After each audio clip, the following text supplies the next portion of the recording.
안녕하세요. 오늘 주식시장 정말 롤러코스터 같지 않았나요? 한쪽에서는 환호성이 터져 나오는데 다른 한쪽에서는 한숨이 나오고 정말이지 시장의 두 얼굴을 본 것 같은 하루였는데요. 오늘 이 알쏭달쏭한 시장의 미스터리 저와 함께 속 시원하게 한번 파헤쳐 보시죠. 자, 화면 한번 보세요. 코스피는 0.62% 내리고 코스닥은 0.61% 오르고 와, 정말 데칼코마니처럼 정반대로 움직였죠. 도대체 같은 나라, 같은 시장에서 왜 이런 일이 벌어진 걸까요? 이게 바로 오늘 우리가 풀어야 할 가장 큰 숙제입니다. 이 궁금증을 해결하기 위한 오늘의 여정입니다. 먼저 왜 이렇게 시장이 엇갈렸는지 그 배경부터 살펴볼 거고요. 그리고 오전까지 시장을 뜨겁게 달궜던 좋은 소식들은 뭐였는지, 또 오후에 갑자기 분위기를 확 바꿔버린 사건은 무엇이었는지 하나씩 짚어볼게요. 마지막으로 오늘의 주인공과 아쉬웠던 종목들을 만나보고 앞으로 우리가 어떻게 대응해야 할지 같이 고민해 보겠습니다. 자, 그럼 첫 번째 이야기부터 시작해 볼까요? 사실 오늘 시장은요, 정말 모든 게 완벽하게 흘러가는 아주 기분 좋은 날이 될 수도 있었습니다.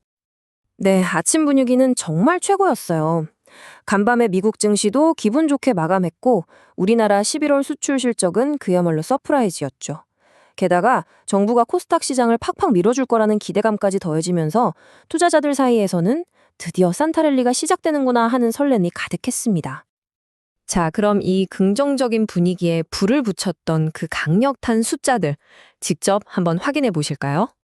바로 이겁니다. 11월 수출이 작년 같은 기간보다 무려 8.4%나 늘었어요. 아, 정말 반가운 소식이죠? 우리나라 경제의 기초 체력이 여전히 튼튼하다는 걸 보여주는 아주 명확한 신호였습니다. 그런데 진짜 놀라운 건 바로 반도체입니다. 여러분, 무려 38.6%예요. 이게 얼마나 엄청난 숫자인지 감이 오시나요? 이 어마어마한 실적이 시장의 자신감을 팍팍 불어넣었고 특히 코스닥 상승세를 이끈 핵심 동력이 됐습니다. 그렇죠. 수출이라는 큰 바람이 시장 전체를 밀어줬다면 코스닥은 여기에 더해서 정부 정책이라는 강력한 로켓 엔진을 하나 더 장착한 셈이었죠. 그러니까 코스피와는 다른 자기만의 길을 갈 수 있었던 겁니다. 하지만 이 좋았던 분위기는 점심시간이 지나면서 순식간에 차갑게 식어버립니다. 코스피의 발목을 제대로 잡아끈 예상치 못한 복병이 나타났거든요. 이 흐름을 보시면 딱 이해가 되실 거예요. 오후 들어서 갑자기 비트코인 가격이 폭락하기 시작합니다. 그러자 무슨 일이 벌어졌을까요? 빚을 내서 공격적으로 투자했던 이른바 레버리지 롱 포지션들이 줄줄이 강제로 팔려나간 거죠. 이 충격파가 주식시장까지 그대로 밀려오면서 코스피를 끌어내린 겁니다. 그냥 갑자기 떨어진 게 아니었어요. 뒤에서는 엔화 자금이 빠져나갈 거라는 우려, 또 특정 코인에 대한 불안감, 거물급 투자자가 팔 거라는 소문까지 이런저런 악재와 루머들이 한꺼번에 터지면서 투자자들의 공포 심리를 자극했고 결국 투매로 이어진 거죠.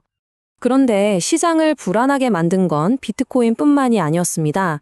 이번에는 바다 건너 일본에서 날아온 소식이 글로벌 시장 전체를 긴장시켰습니다.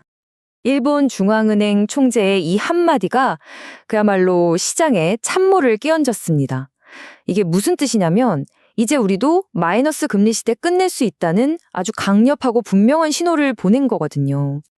이게 왜 그렇게 중요하냐면 바로 엔 캐리 트레이드 때문입니다. 쉽게 말해서 거의 공짜나 다름없는 이자로 일본에서 돈을 빌려서 전 세계 자산에 투자하던 거대한 돈의 흐름이 있었던 거예요. 그런데 이제 그 공짜 파티가 끝날 수도 있다는 신호가 나오니까 투자자들이 빌렸던 돈을 갚기 위해 서둘러 투자 자산에 팔 수 있다는 우려가 커진 거죠. 바로 이겁니다. 엔캐리 트레이드가 끝난다는 건 전 세계 시장에 쫙 깔려있던 엄청난 유동성, 즉 돈이 일본으로 다시 빨려 들어간다는 걸 의미해요. 당연히 우리나라 주식시장을 포함한 전 세계 금융시장에 큰 영향을 줄 수밖에 없는 아주 중요한 변수인 겁니다. 자, 그럼 이렇게 거대한 외부 변수들이 요동치는 속에서 과연 오늘 시장에서는 어떤 업종들이 웃고 또 어떤 업종들이 울었는지 오늘의 성적표를 한번 확인해 보겠습니다. 이런 혼란 속에서도 단연 빛나는 주인공들이 있었죠. 반도체는 워낙 수출 실적이 좋았고 여기에 반사 이익 기대감까지 더해졌고요. 2차 전지는 긍정적인 데이터와 미래를 향한 투자 소식에 그야말로 활활 날았습니다. 또 관광과 로봇 관련주들도 각자의 뚜렷한 호재를 등에 업고 아주 강한 모습을 보여줬네요. 반면에 찬바람을 맞은 곳들도 있었습니다. 아이러니하게도 평화에 대한 기대감이 커지면서 방산주들은 조정을 받았고요.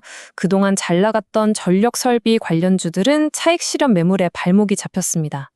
또 일부 수출 데이터가 주춤했던 해운과 음식료 업종도 오늘은 좀 힘든 하루를 보냈네요. 자, 이제 오늘의 이 복잡했던 퍼즐 조각들을 다 맞춰볼 시간입니다.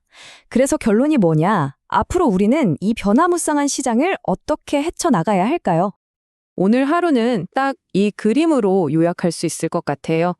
그야말로 팽팽한 줄다리기 한판이었죠.